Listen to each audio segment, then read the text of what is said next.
Oi, gente, tudo bom? Bom, hoje aqui no canal eu vou tratar de um assunto que eu gosto muito. Gosto muito de filosofia, como você sabe, literatura.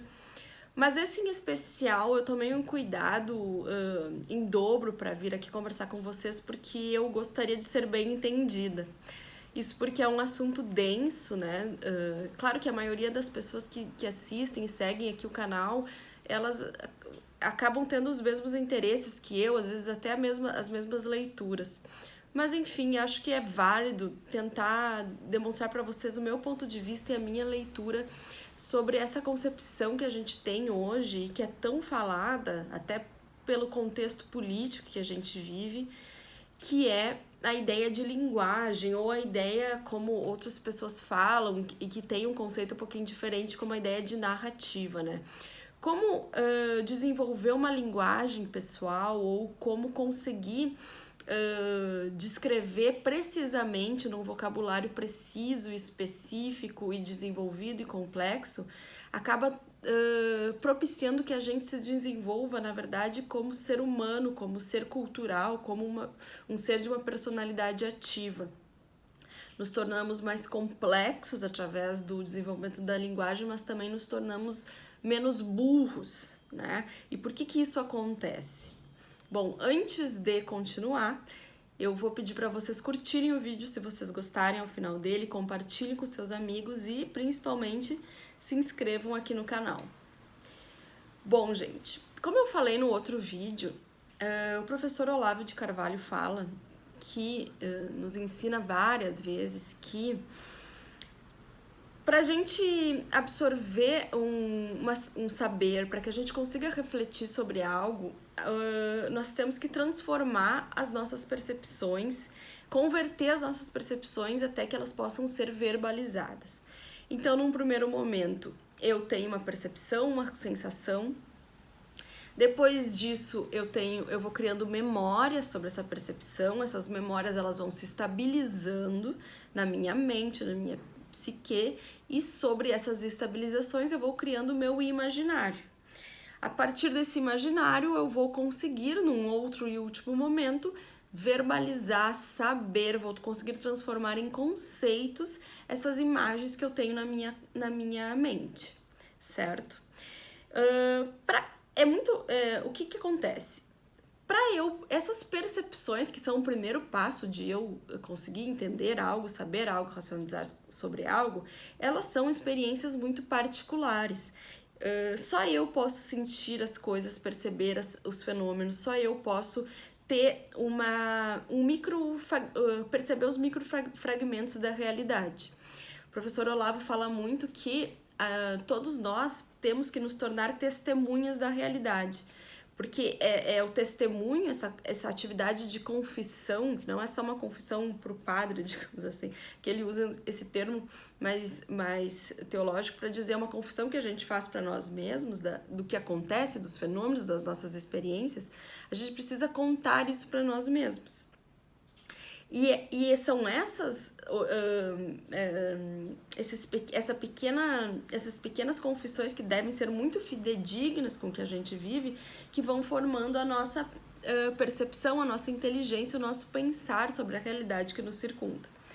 É claro que não é tão simples, porque sempre que eu estou me apropriando de um conhecimento que advém da realidade para mim, eu vou ter uma tensão disso, dessa minha percepção, com a cultura, com um ambiente externo. Esse ambiente externo, em geral, ele nos auxilia a formar a nossa percepção sobre os fenômenos, mas ele também pode, digamos assim, ser só o que a gente consegue captar. A gente não consegue, por falta de um ferramental próprio, criarmos as nossas próprias confissões sobre as coisas, sermos testemunhas da nossa realidade e criarmos as nossas percepções que sejam fora dos jargões ou da linguagem corrente ou das percepções generalistas que existem por aí. E quando a gente não consegue ter o nosso ferramental, é muito fácil que a gente simplesmente se aproprie dessa cultura que é dada. O professor Olavo fala muitas vezes que a educação ele é um ato de desaculturação, digamos assim. Não sei se é exatamente isso, mas que ele fala.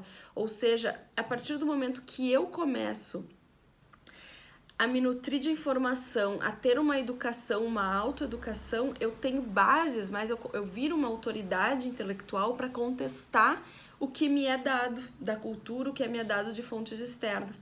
É por isso que ele fala, e eu falei no outro vídeo, sobre a diferença entre dar uma mera opinião, que em geral está fundada em uma linguagem muito corrente,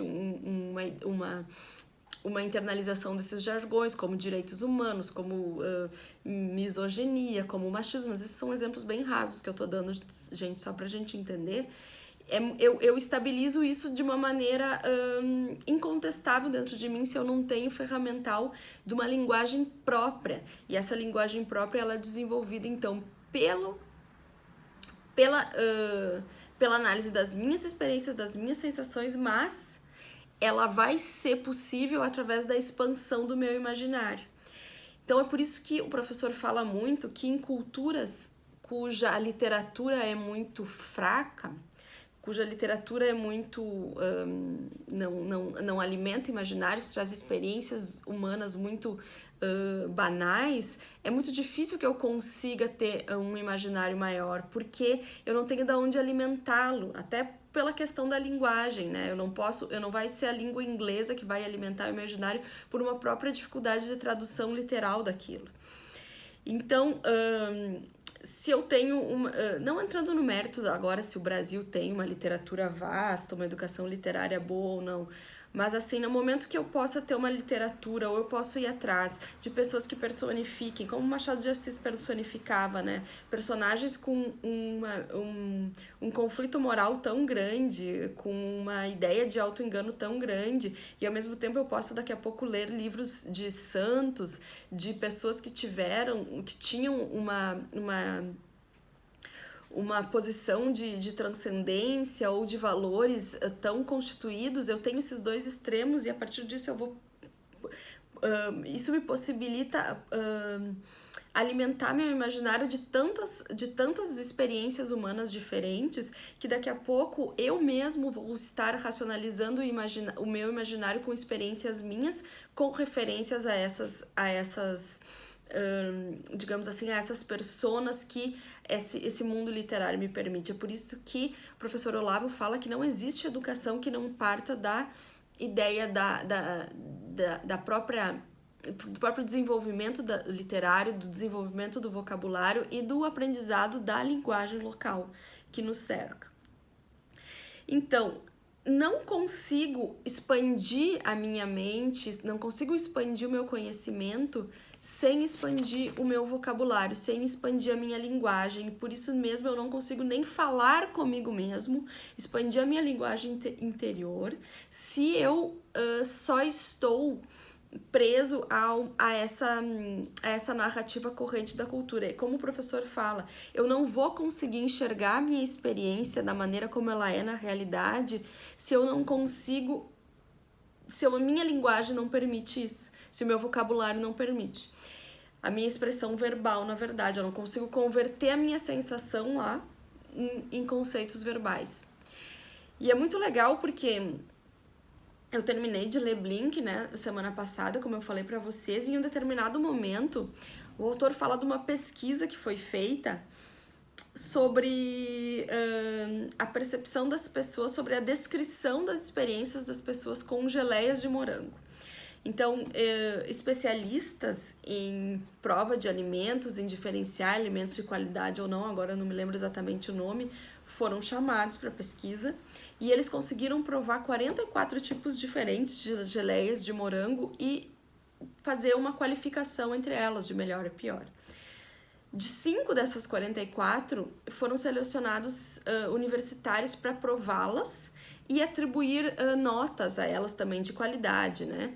Digamos assim, e foi muito interessante que quando essa análise ela foi mais superficial, ou seja, para atribuir a correlação dos especialistas e dos estudantes aleatórios sobre as geleias, num primeiro momento eles tiveram uma correlação bem significativa, mais da metade se assemelhou, ou seja, os especialistas e os estudantes entenderam as mesmas geleias de morango como as melhores. As 5 melhores fizeram um critério. Tá ótimo. Mas o que aconteceu? Num segundo momento da pesquisa, quando foi pedido para que esses estudantes descrevessem em palavras precisas por que tais geleias eram melhores, enumerando com palavras, com mais dados, né? Descrevendo com dados. Por que uma tinha uma textura melhor, por que uma tinha um sabor melhor, por que a outra tinha uma coloração melhor e assim ia, uma série de critérios. Eles mudaram a sua classificação das geleias e inclusive se distanciaram da opinião anterior que se assemelhava dos especialistas, chegando a uma incrível correlação de mero 0,1.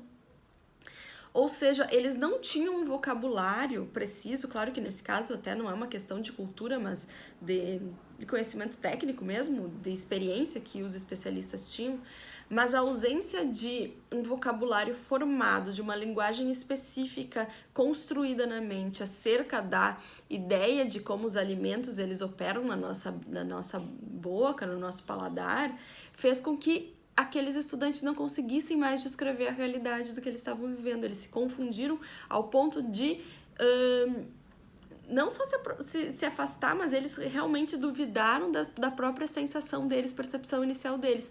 Por quê? Porque não tinham uma linguagem própria para descrever o fenômeno. Porque a mente deles se confundiu inteira no momento que teve que trazer um vocabulário específico. Não porque talvez não tivesse, mas porque não conseguiu racionalizar sobre aquilo. Então é tão interessante que, inegavelmente, se a gente aumenta a nossa linguagem, melhora nosso vocabulário, se a busca literária ela passa a ser um objeto de atenção da gente, nós vamos nos tornar inequivocadamente seres mais complexos e mais qualificados. Independentemente do que for a nossa área de atuação, isso vai nos tornar mais complexos e qualificados para qualquer coisa. E, inegavelmente, menos sujeitos à ideologia corrente, menos sujeitos a nos envolvermos em jargões, em ideias que são preconcepções de quem não conseguiu pensar mais profundamente sobre o assunto. E, obviamente, vamos nos tornar não digo autoridades intelectuais, mas as nossas opiniões elas vão ter uma qualificação, uma fundamentação que nos tornam diferenciados daquilo que a gente vê por aí, que são só meras opiniões, meros conceitos vagos, indeterminados, inclusive tem muito no direito isso. Então, gente, essa é uma explicação bem superficial, digamos assim, mas do que eu entendo do porquê que eu entendo que o desenvolvimento da linguagem ele é tão essencial para que a gente se torne pessoas maduras, porque ele não vai só tratar da nossa comunicação externa com os outros, vai tratar da própria percepção que a gente tem, das experiências que a gente vive, para que a gente tenha um diálogo mais profundo com a gente mesmo. Tá certo? Por hoje é isso, um beijão.